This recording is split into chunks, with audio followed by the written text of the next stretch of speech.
I'm here at the Castries East Regional Office of the Ministry of Social Transformation, Local Government and Community Empowerment in Marchand with 74-year-old Mrs. Monica Alcide of Bagatelle, who has been president of the Marchand Women's League for 25 years now.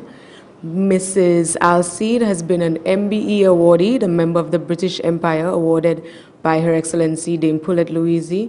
She has also been awarded the Bank of St. Lucia Unsung Heroes Award. She has been awarded Mother of the Year and several individual community service awards.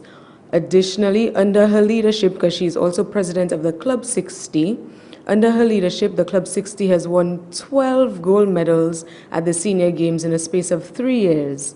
Additionally, the Women's League has also received several community service awards under the leadership of Mrs. Alcide.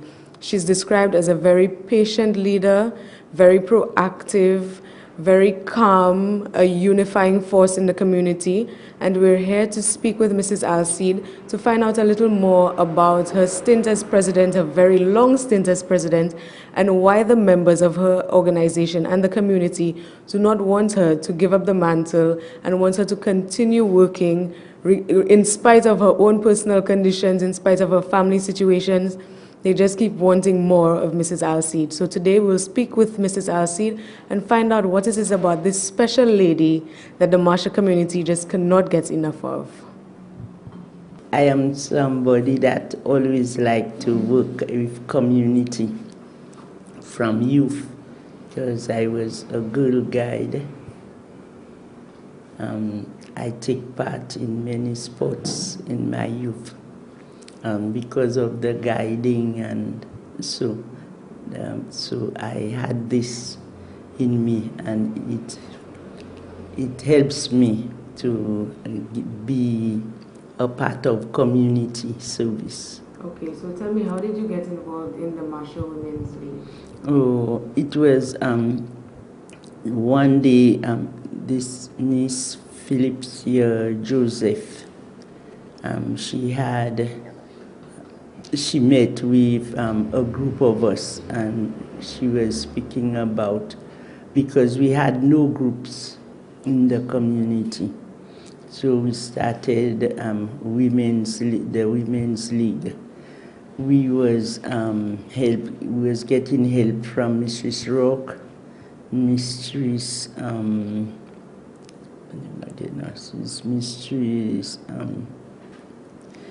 she was the PS in the community, that is Ministry of Community Development. She's not Etienne, I forgot her name. And she helped us, and many other persons in the community came together, and we formed the Marchand Women's League. But Philipsia Joseph was the first president. She spent 8 years as president. Okay, tell me, when you first started the Women's League, what was the reaction by the other members of the community? Oh, it was very difficult, because it was said that in Marchand there's nothing good coming out of Marchand, and it was just something we just want to do. They said that we would last for 3 months.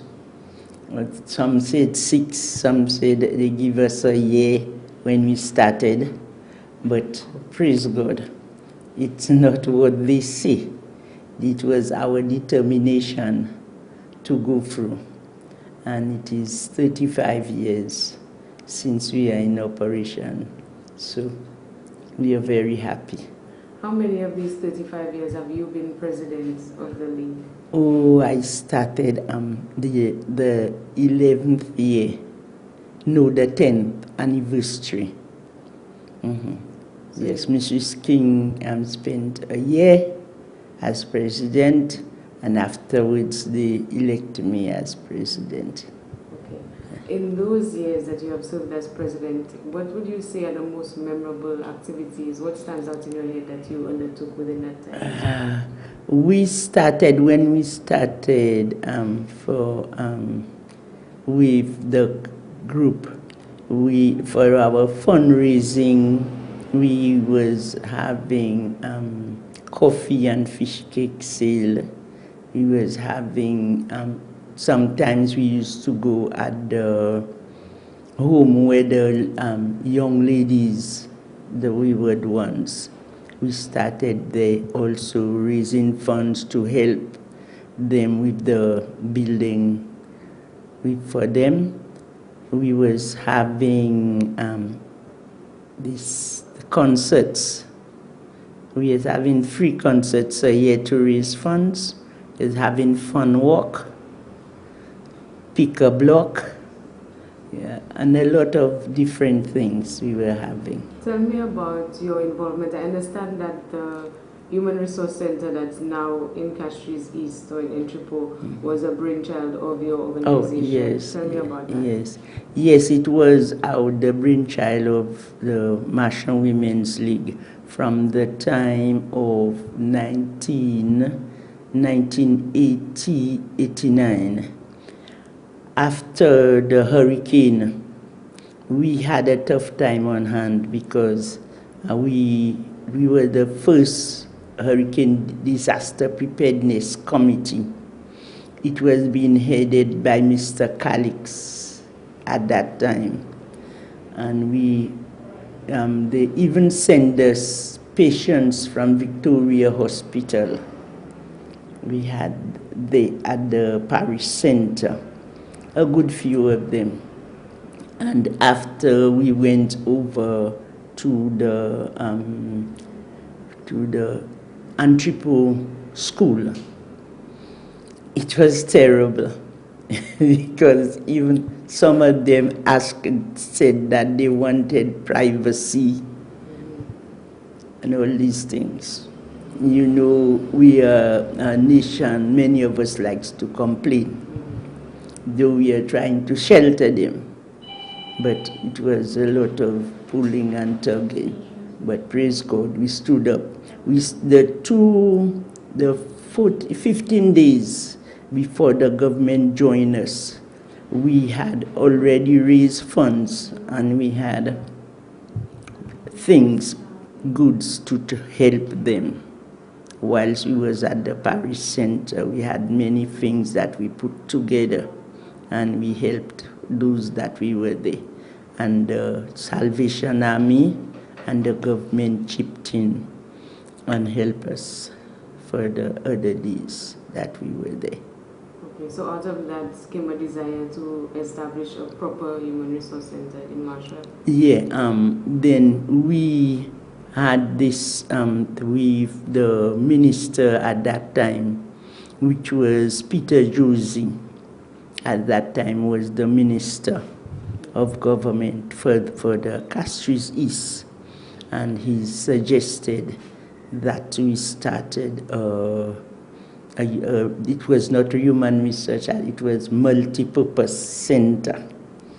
Then we started raising funds from then until the Honorable, what's his name? He's dead now. Lancico came up with us, and he went to the agency that gave us a car that we could raffle to help us raise funds. And it was a success. We worked very hard through that. I got to know St. Lucia at that time because we went to the hills, the valleys, the mountains, all around to put funds together that we could be able to have enough to build the center. We was going Vieux-Fort to have the concert. We was going to Labrie sometime 1 o'clock, 2 o'clock in the morning. We with Mr.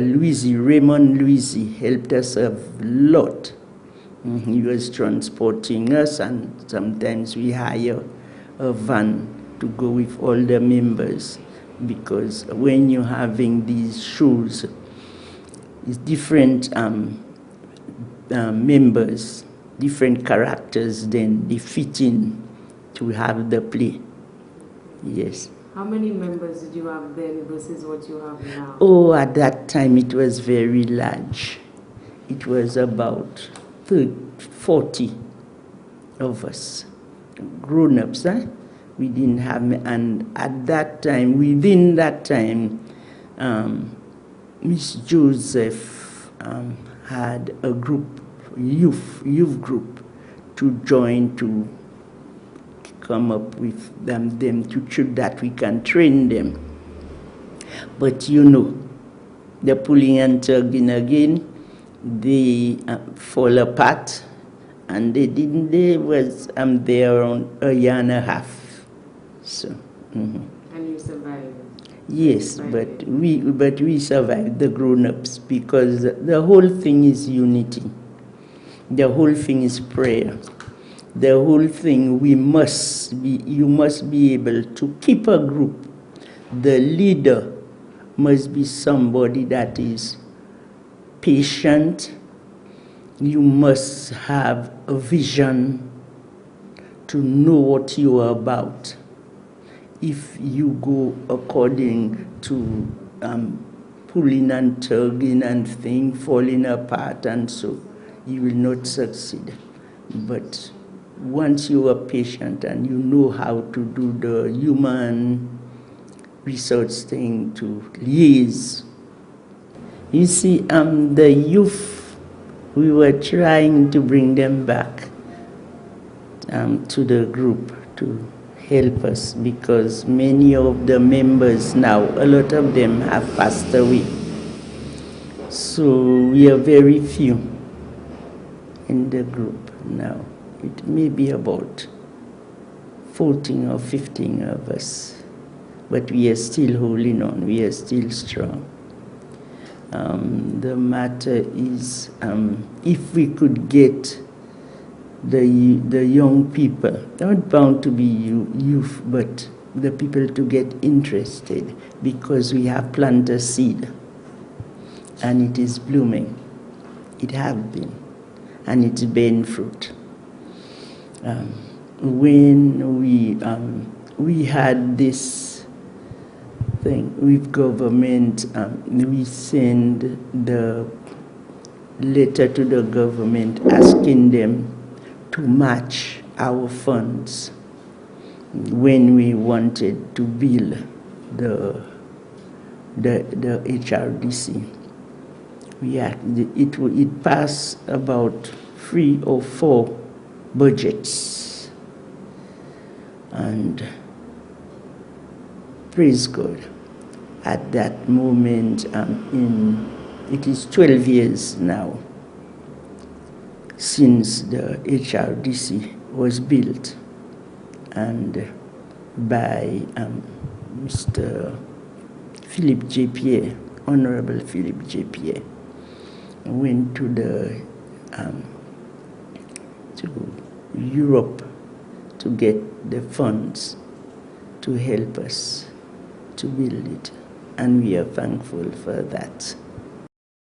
We had a lot of plans, maybe 6 months celebrating different things, because we usually have talks from the law and you, the women, how for somebody to have the will done.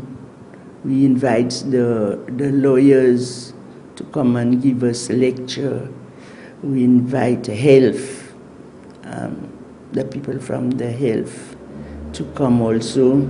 We having talks about the different diseases, like also for men, which is the prostate cancer and all that. But this year we couldn't keep up with all, because I was not too well. We couldn't keep up with all. Even our games night, I think we have to hold it on for next week. But we are going on with the celebration, yes, which we are planning ahead. We did plan ahead. Okay. Tell me about the involvement of the church and prayer in your organization. Oh, yes, it is prayer that kept us together. Praise, a lot of praise. We was having a meeting every Wednesday. We had one Wednesday for prayers, and two we had meetings, and the other we had sports games night. For a month we're having this different thing. When we have cultural presentation, we just have one for prayers, and the others we practice to put up our cultural play. The Marshall Women's League celebrates its 35th anniversary on November 24th, 2013, on the Feast of Christ the King, with a celebration at the Sacred Heart Church in Marshall. And the league's motto is peace, strength, unity, and progress. And I think our interviewee today, Mrs. Alcide, is a person who embodies all of these qualities, and I can see why for 25 years she has been president of the Marshall Women's League. And president of Club 60 also for 25 years. Mrs. Alcide, it has been a pleasure speaking with you, and I wish you all the best in your endeavors. You are doing hard work with the community, and I wish you all the strength that you can continue and that you can pass on your legacy to somebody else in the community who can take up the mantle. Keep up the good work. It's been nice speaking with you, and I'm sure our viewers have also enjoyed this interview here today with one of our national unsung heroes, I can say.